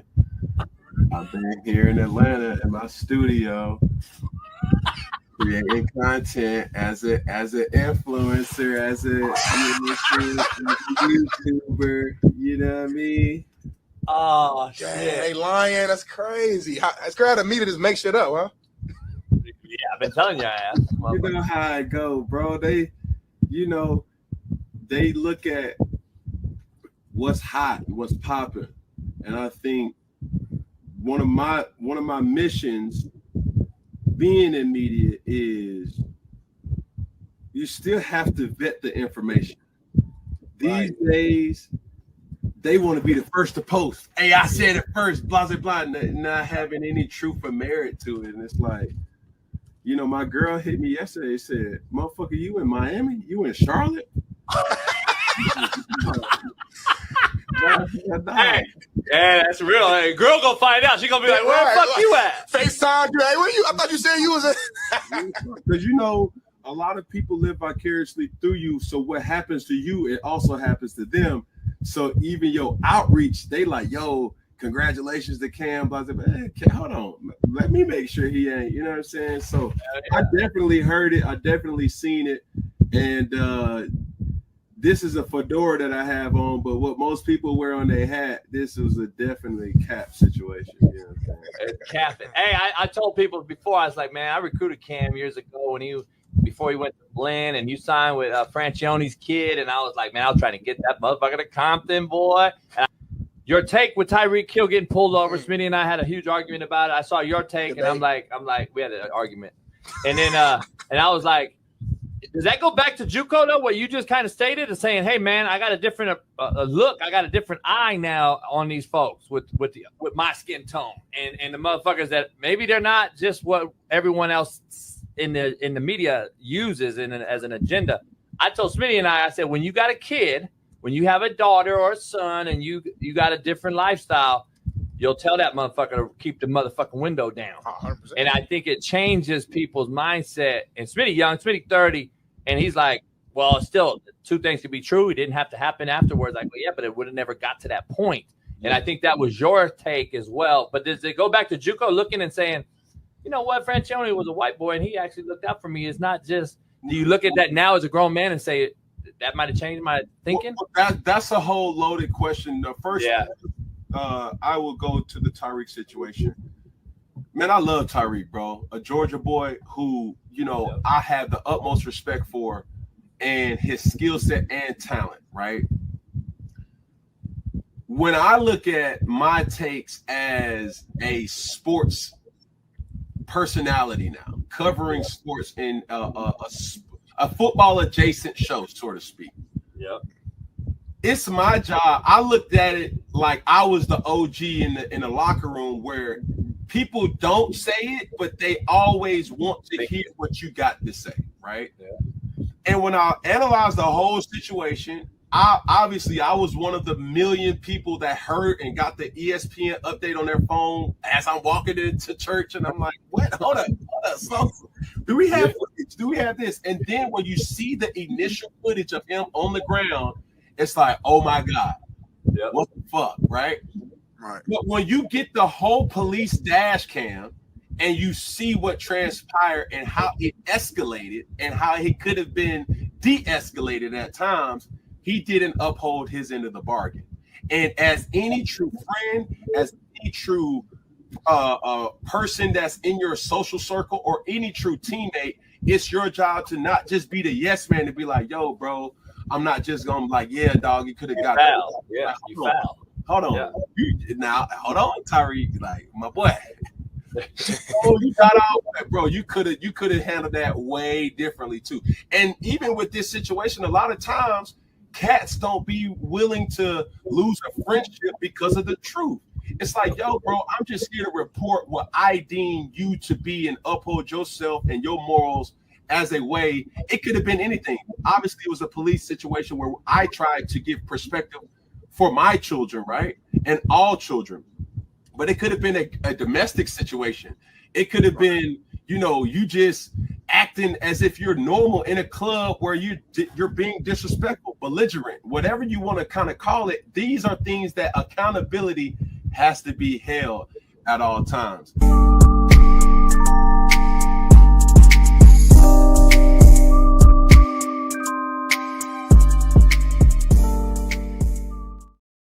What's going on, y'all, man? I just want to let everybody know, for any of the new fans, new viewers, man, we the realest show on planet Earth. We the best show on planet Earth. We disagree. We agree sometimes, but it's always going to be real. And we get some of the biggest guests, the most real guests, the guests you don't know, the guests you do know. We got everything in between, everything around, everything on the inside and the outside, man. So make sure you haven't done it yet. Subscribe right now to this channel and our other channels. Going to have exclusive content, JB rants about all type of stuff. It might be politics. It might be relationships. It might be AEs, boats, yachts, bars, liquors, you name it. It's going to be on that channel. But subscribe here first, become a member, and then subscribe to that channel. We going crazy, JB. Listen, let's get into the rundown. Jason, man, because we got a lot to cover. That was a beautiful hour of you breaking stuff down that first hour, Jason. But let's go to the NFL here, man, and talk about Jets owner Woody Johnson. I saw this storyline. I did not think it was real, man, but I guess it is. So Jets owner Woody Johnson vetoed a Jerry Jeudy trade in the offseason because his Madden rating wasn't high enough. Let me say it again. Woody Johnson, the owner of the Jets, vetoed a Jerry Jeudy trade in the offseason because his Madden rating, the video game, wasn't high enough. He also pushed back on signing a free agent guard at the time, John Simpson, due to lackluster awareness rating also in the video game. I'm like speechless. Like this. No way, it's real.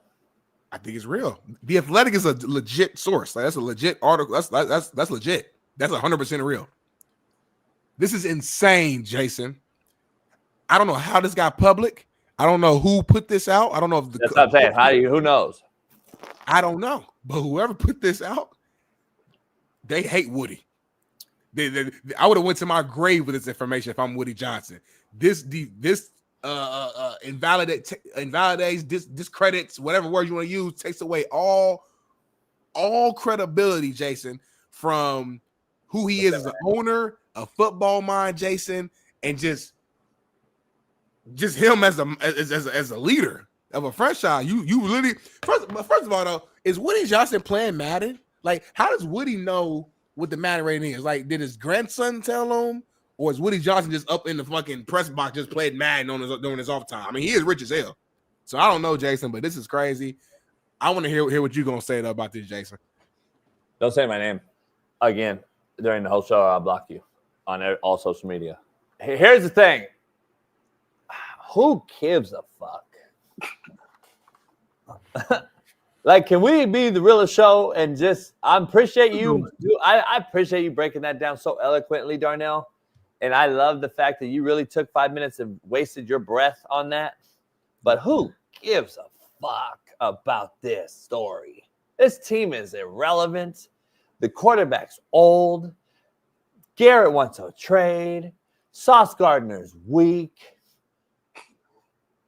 The overrated roster. Aaron's high of ayahuasca. You know, since they fired Salah, the Crow and the Eagle has landed. The Crow and the Eagle have landed. Breaking news. Do you realize the Crow and the Eagles landed in Green Bay? Have you seen Green Bay's record since Salah joined their roster versus the Jets roster's record since he left? So contrary to your belief, maybe Robert Salah wasn't the problem. He's actually a good ass head coach. I never advocate for firing Robert Salah. You never heard me say fire Robert Salah. You hate on the speeches, though. Say he's not a real leader if you look at notes. 100%. I still gonna stand on that. What I'm saying is it clearly wasn't Robert Salah or the Hamas. It was strictly the Crow and the Eagle. They have landed in Green Bay, and Green Bay now could win the whole Super Bowl. And Robert Salah would give them a shit sandwich to eat. Woody Johnson and whatever your fucking name is.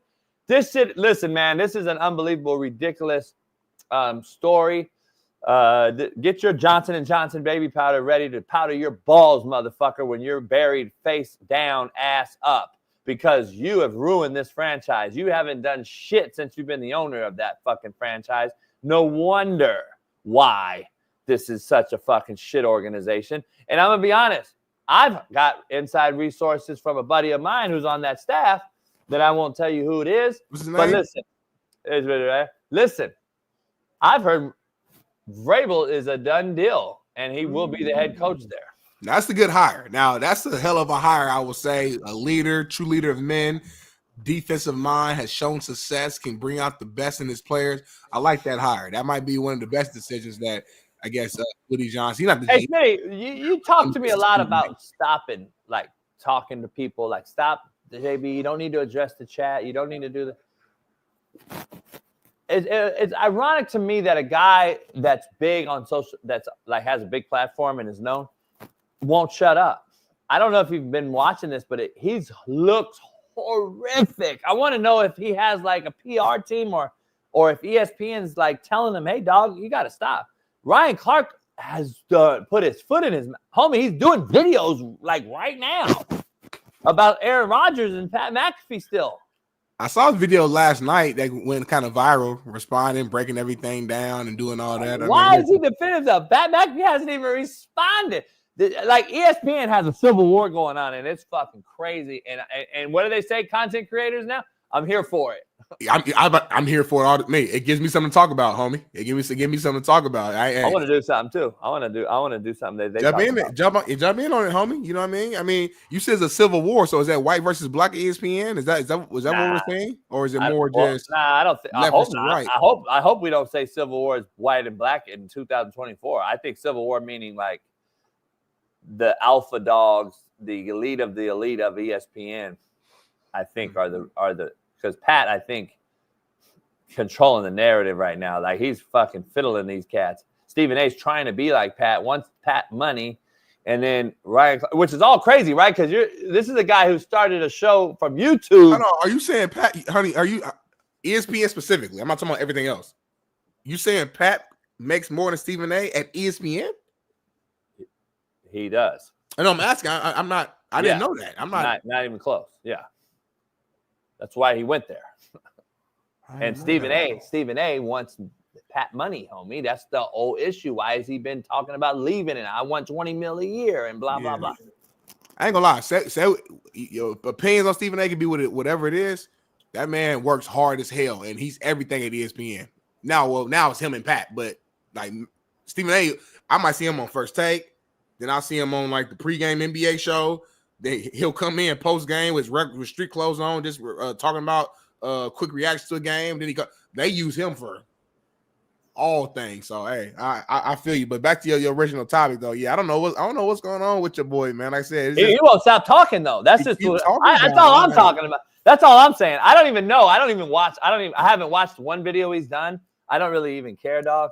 Anymore. The point I'm laughing at that he continues to just do a video. So when somebody shows me he did a video, I'm just laughing like this motherfucker is really talking to himself on Twitter because McAfee's not talking back.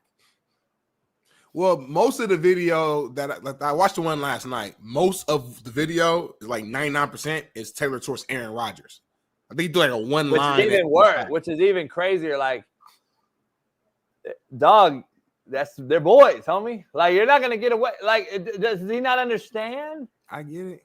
Like, does he not understand though? Like, I don't know. It's just crazy, dog. It's crazy. Finny Baller, you obviously love my balls in your jaws because you're here talking about anything I say. Well, let's move on to another topic, man. There's a video. There's a video of Green Bay head coach and my former coworker Doug Gottlieb referred to a D2 Michigan Tech school as Nobody U before the game. Right? He called them Nobody U. He on this show? And then Green Bay lost 72-70 to the team. So a team that he called Nobody U before the game, they played them and they lost to him. That's embarrassing, Doug. Listen, Doug, you know I know you, Doug. I know me and you, I'll be cool. It ain't nothing. This ain't no attack. We're gonna show the video here in a second. But that's embarrassing, man. Go ahead and play it, Bailey. Tiers on who to schedule, like nobody. Part of the reason I want to play better teams is like it's 2 degrees outside, it's snowing. Like I don't really like the idea of Nobody you coming in here and like I always thought like what do we learn playing a game where we win by 20? But there's a methodology to it, and I'm gonna have to adjust moving forward. I see. I'm a coach. I'm a former coach. I didn't take it that way. No, you know what? I agree because I didn't see. This is my first time really breaking down the clip. I've just been seeing all the clickbait and tweets. I don't think he was calling this school Nobody U. So now you know what, Doug? I apologize because I just saw the video. I don't think you called that school Nobody U. I think you were asked a question about your schedule, and you were just saying it's kind of like when you don't want to say a specific school, you just throw out a word. Like he just said Nobody U. He wasn't talking about this particular school, in my opinion.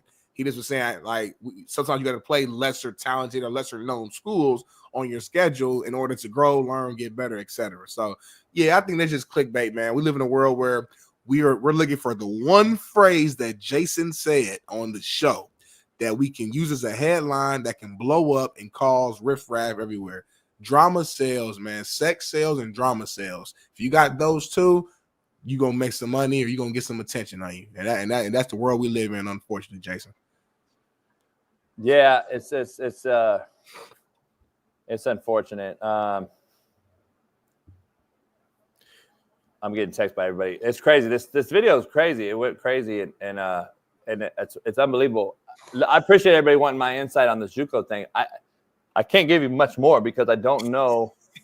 I don't know, Smitty, like what they're gonna do, and it's the eligibility of this thing is the number one thing. But we're gonna break this down. We'll go day by day with this story. To be fair, that'll be the best way to do it. And once I have the whole insight, I'll do a whole show on it. Yeah. I don't care, but go ahead, Smitty. Yeah, I mean, this next one, because you kind of already touched on it a little bit. I'm gonna leave the name out. I'm gonna protect the guilty. But well, I'm trying to think. Should I say this name? Because I don't know. Because a few minutes ago, you said you knew somebody that told you some information about a coach hire. I don't know if that somebody is this person that we're referring to right now in the rundown. And should I say this person's name? Somebody let it slip. Yeah, JB, look at the rundown real quick. See, listen, I'm a real one, chat, because I'm not like some of the other people come on the show and they'll tell JB's address. They'll name drop stuff. I want to make sure before I say the person's name that I'm not putting somebody out on Jump Street. A few seconds ago, you said somebody told you. You're not gonna say no names about. This ain't the name. This ain't who told me. Well, fuck it then. Dan Orlovsky. Dan Orlovsky let it slip that Mike Vrabel may be spoken for when it comes to a head coaching job next season. He did not specify whether it was NFL or college football, but a report came out yesterday that Mike Vrabel would be interested in coaching the Patriots. Check this out. That particular situation, Vrabel's still out there. He is. Vrabel's still out there. Bill Belichick has an opt-out of a deal. I think Vrabel's spoken for. Oh. What do you mean? What's that mean? Married? He is married, right? He is married. I think he's married, yeah. Spoken for how? What do you mean? Where? I just think that Vrabel's probably got a very clear sight and path with where he is going to be likely coaching. Where? College or pro? Say it. He's saying Ohio State. He'll be coaching football. Pro or college? I just. So we wouldn't have thought college. I'm not a right? reporter. The answer is so I'm it's not college. a reporter. O-H-I-O. Is that what you're saying? I think that there's a vision for where he kind of likely ends up coaching next year. Okay, Dan. I'm not a reporter. Dan, no. Dan, Not a reporter. you are. You're acting Listen, like I've come on your show before and I said I've heard something and it got me in a lot of trouble, so I'm trying not to do that. Yeah, just don't delete any tweets. Ladies and gentlemen, living legend. Hey, McAfee gonna call you out, man. So what's your thoughts, man? What do you think? So I think you already said it, but say it again. Where do you think Vrabel gonna end up at? Speaking of the devil, huh? Tell McAfee I said what's going on. Tell him, tell him to put my ass on the show. I'm from Indy. I'm from I think they want me on, and then I think Whitlock wants me on. We might have to end the show a little early. Go ahead. I think our show should be 2 hours anyway. But now, what do you think Vrabel's gonna end up at? 3 hours. I think 2 hours a little better. But what do you think Vrabel's gonna end up at? You think it's gonna be college, NFL? I mean, so are you certain he's taking the Jet job? You know for a fact. I think Vrabel will be the Jet head coach or the Raider head coach. AP out of there? I think so. He's a lame duck. They set him up for failure. Side note, I'm sorry, buddy, completely random. Guess who I saw and met yesterday, or 2 days? Was it yesterday or 2 days? Might have been 2 days ago at Fox. Super random. It's your homeboy though. I didn't talk to him about you because it was real quick, so I didn't have a chance to. But it's your homie. Take one guess. He's a coach. Urban? Eric Bieniemy. Oh yeah, I saw he was on Coward, wasn't he? I think he was on the Herd. So yeah, I saw him. We were getting ready for our meeting. He came in there and he saw Paul Pierce, so they was just talking about some old school shit. You know, he's just a regular brother though. In there, just he like regular. Straight cuff, like off the cuff. Yeah, he not politician. Yeah, he was cussing everything. I was like, okay, let's see. Oh yeah, EB's what's up? Yeah, all right.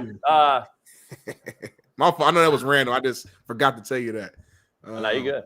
All right, let's keep it rolling though. Let's keep it rolling, man. So all right, next up, man, your boy, your best friend, Will Compton, dropped his 2024 all-white team. Oh, Lord jeez, we bringing this topic back. 2024 all-white team, man. You know, me and you, we gave our all-white and all-black team last year. There's been some changes this year, especially on the white side. You guys got some DBs, man, that's been balling now on the Eagles, some safeties. But I think for tomorrow, man, we should go ahead and run that back and maybe make some updates to Team White and Team Black based upon the information we had this year. Yeah, we'll tease it. In between that, though, can I ask you? We didn't do the poll question. Can we go back to the poll question real quick? Yeah, it's good. It's your show, homie. It's a Coach JB show with Big Smitty. So, like, I'm here. I'm with you. I want to ask you real quick, just real quick, since Smitty or Bailey is getting in something real quick. And chime in, chat. Call in. What is your most disappointing NFL team right now? That's a hell of a question, Jason. Don't call me Jason. Disappointing. Ooh, that's tough. Most disappointing team, homie. The most disappointing team right now. It's a great poll question that I came up with all by myself. That's a hell of a question. It's because there's two teams that comes to mind, Jason, and it's okay. I'm gonna say 1A. It has to be the New York Jets. There's no 1A. There's no one. It doesn't say give me two of your most disappointing teams on there, does it? You know the cool thing about this show though is that like I can do what I want to do with my question, homie. That's the cool thing about it. I can go here and say what I want to say.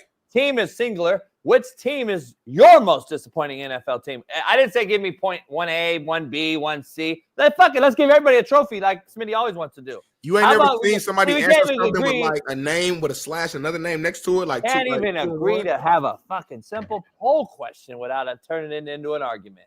God, fuck! What is the singular most disappointing team? All right. Since you want to be difficult, it's the New York 49ers. I just think that just with the way that Brock Purdy and then Aaron Rodgers have both been playing, I just feel like that they just did not come to the season playing at the level that we thought they would. Obviously, all the injuries on the 49ers side, just the lackluster defense on the Jets side, the coaching change on the Jets side, the Niners to me was mostly injuries, but I also, even when the guys played, they just didn't look to the level that I thought they would look. So the guys look older, right? And you got to think this is a team that's Super Bowl or bust. So the fact that they're about to miss the playoffs, I mean, if I had to pick one team on a serious note, I probably had to put the Niners at number one only because the expectations were so high.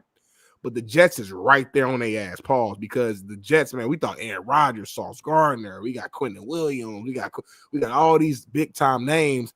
And they look worse than they did last year with Zach Wilson at QB. So for me, it's the New York 49ers, and that's my answer, and I'm sticking to it. For me, it's the New York Cincinnati 49ers Jaguars.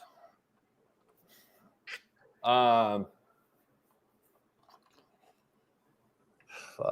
Anyway. Tell us why. Tell us why, homie. You know who it is for me?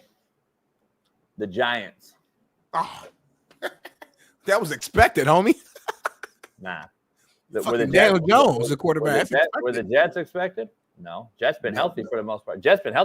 And been a fucking disappointment. How about the Cowboys? Cowboys been a horrible disappointment. You can argue the Bengals due to injury, but the Bengals have been a disappointment. Yeah. And the 49ers are what I expected more than the Giants. That's crazy, huh? Yeah. Because I called those two things. The Giants are a bad organization right now. They're similar to the Jets organization.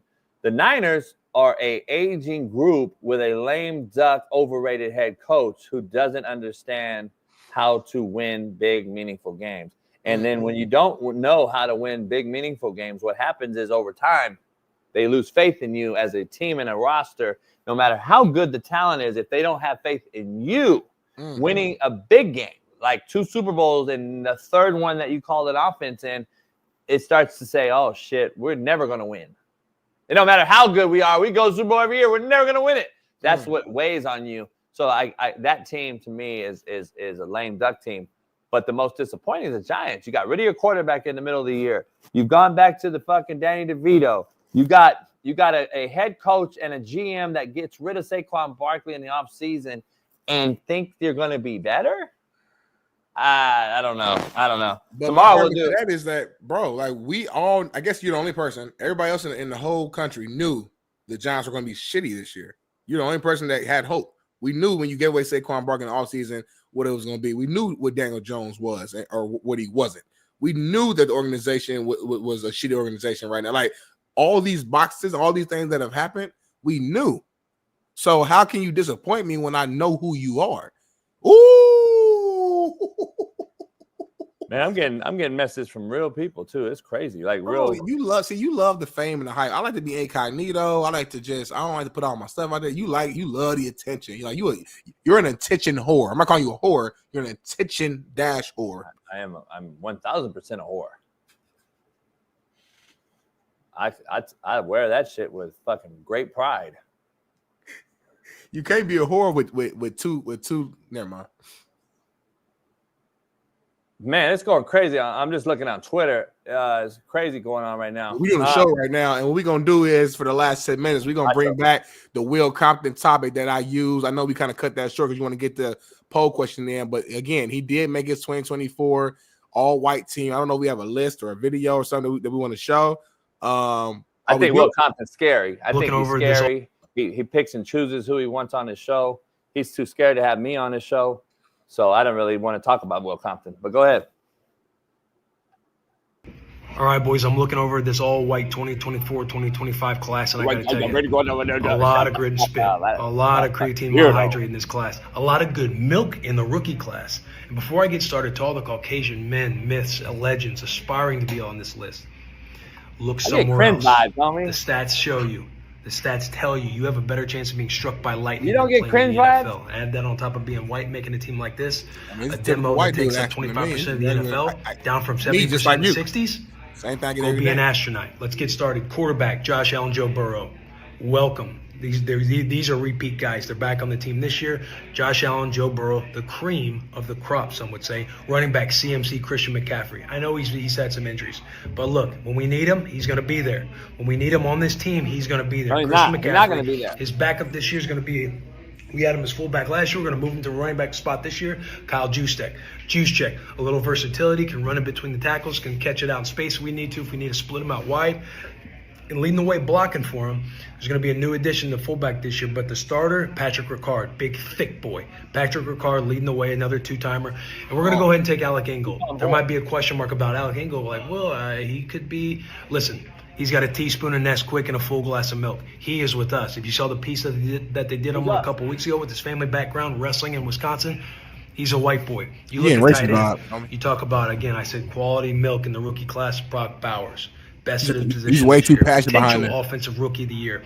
He's on the squad. Trey McBride, George Kittle, Travis Kelce. Travis Kelce's getting a little older, but if we need him to split out wide and make a few plays for us, have some camaraderie and swagger to the team, we're going to have Travis Kelce, and we would like to make the Swifties happy. Tackle, Lane Johnson, Brian O'Neill, Jordan Mailata. Listen, I know Jordan, he's an Islander, but look, here are the facts. He grew up in Australia playing rugby. It's about as white as it gets. We're going to take him with us. I know he's a swing state, but I think we get a couple swing states. He's one of them. You go over to guard, another repeat guy this year, Chris Lindstrom, Kevin Zeitler, Joe Tooney, and then the boys out there in Indy for some depth, Quentin Nelson and Willie Fries, who've been holding it down all year long. Center, all of them. We get all the centers. Let's just move on to wide receiver. Wide receiver, it's a good room right here. A lot of, you know what they say, sneaky athleticism, first in, last out. And these are some lunch pail guys right here. Not Cooper Kupp. It's a dog. You got Cooper Kupp, Ladd McConkey, welcome to the squad, brother. Alec Pierce, Luke McCaffrey, and Puka Nacua. He was with us last year. And again, I tell you, we get a couple swing states. Puka Nacua is going to stay with us on the all-white squad. Let's jump over to the defense. The interior D-line, Zach Saylor. I apologize, brother, if I'm butchering that name. Zach Saylor, welcome to the team. Harrison Phillips, another repeat guy. And somebody who just rookie this year, who's got that dog in him and is going to have a hell of a career, Braden Fisk. Enter at your own Fisk, I think Gruden says. But Braden Fisk, he's with us. The edge. He was balling before he got hurt. But Aiden Hutchinson, T.J. Watt, Trey Hendrickson, a top guy in the league with sacks. He barely got left off the list last year. Now he's on the list. Nick Bosa.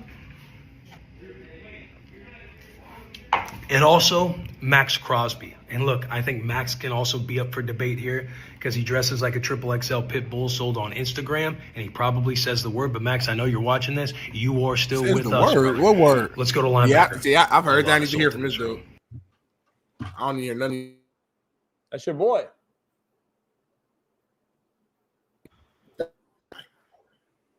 You're cutting out, homie. You can go on the show. I don't want to be cutting out. You're cutting out. You can't hear me? It was cutting out. What'd you say? 1, 2, 3, 4, 5, 6, 7, 8. Can you hear me? Got you. What'd you say? I heard everything I need to hear from your homie. That ain't my homie. I heard a lot of us, they. I heard he says the word.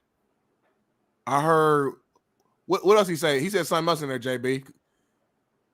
They, us, the word.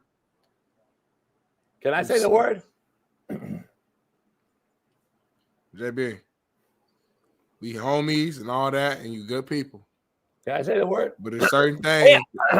There's certain things out of respect. You see, God. See, my guy's a real guy. As soon as you said that, you started choking and all type of stuff got in your chest right there. No, God was laughing because he was like, JB, you know, there's certain things that you shouldn't even ask me that, homie. And for all the brothers in the chat, y'all should be checking them right now. D Jones, all y'all in the chat shouldn't be laughing. Shouldn't be y'all should be checking him right now, like I'm checking him. No, you can't say the word. Maybe you say it because he black. You can't say it. Say the word? Yeah, of course. Look at me. Don't ask no question. What's the word? Can you say cracker?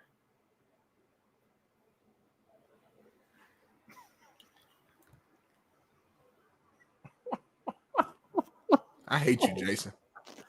Like I sincerely hate Jason. Hold on. No, we both have a word, homie. Man, it's not the same, and you know Hold that. on, it's the word, same word, homie. It's Ends not, with a hard R. Hard R. Yeah, hard R. It's homie. not the same, homie. Ends with a hard R, homie. It's not the same, homie. Stop playing with me, Jason. Ends with a hard R. Stop playing homie. with me, Jason. Don't call me Jason. I'll say the word. That's the word, Jason. I can say Jason, homie. Anyway, No, I said stop saying Jason, or I'll say the word. What word? The word. I mean the hard word. And I will clip this off and I will send it to the group chat. And all the homies out here gonna pull up to your crib. I'm looking at it right now. Say the word with the hard ER. They're gonna pull up and be like, Jamie, what up, no, they not. I'm gonna send this clip to all my and I'm cool on both sides. You cool with the old heads. I'm cool with the young ones. The young cats get the young ones don't care. The young ones shit out of them motherfuckers. The young ones don't. The young ones they ask questions later. They don't care about none of that. They don't even know how to fire it. All right.